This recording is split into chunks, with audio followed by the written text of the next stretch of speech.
İlim bu Allah Teala'nın insonga bergan büyük xazinalardan bir xazina. Xazinani bilamiz, har kimga ham berilavermaydi. Har kimga ham berilavermaydi.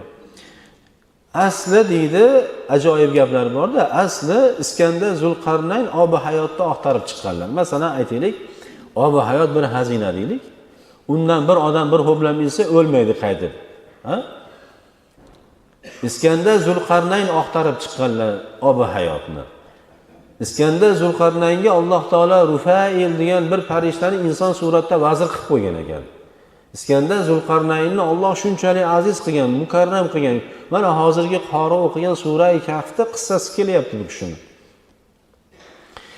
Shu Iskandar Zulqarnaynga farishta vazir bo'lib yurganda, o'shaning uchun dunyoni boshidan oxirigacha Qur'on oyatida quyosh chiqayotgan joyda botayotgan joygacha ko'rgan bu kishi. Subhanalloh, bunga insonning umri kifoya qilmaydi.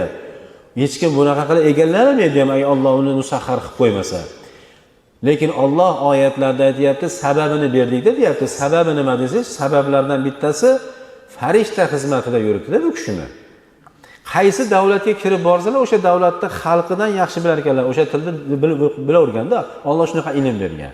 Farishta xizmat qilib yurgandan keyin shunday bo'ladi. Yonlarida yana bitta vazirlari kim edi? Hizr alayhissalatu vassalom. Hizr alayhissalom.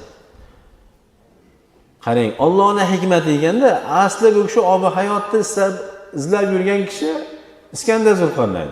Lekin bu kishiga nasib qilmadi, Hizr alayhissalomga nasib qildi. Alloh beraman desa, kimga beraman desa o'shanga berar ekanlar. Ilm ham shunaqa azizlar, ilm ham shunaqa. Hamma ham o'qiydi, umid qiladi, lekin hammaga ham bir xilda ato qilinmaydi. Manfaati ham, amali ham, ta'siri ham, foydasi ham. Ilm bu xazina. Ilm kimga berilgan bo'lsa, Alloh tomonidan u qaysi ilm bo'lsa ham u. Informatika, elektron ishlar rivojlanib, shuni ham katta ilm bu. Juda ham katta ilm bu. Bu ham bir ilm.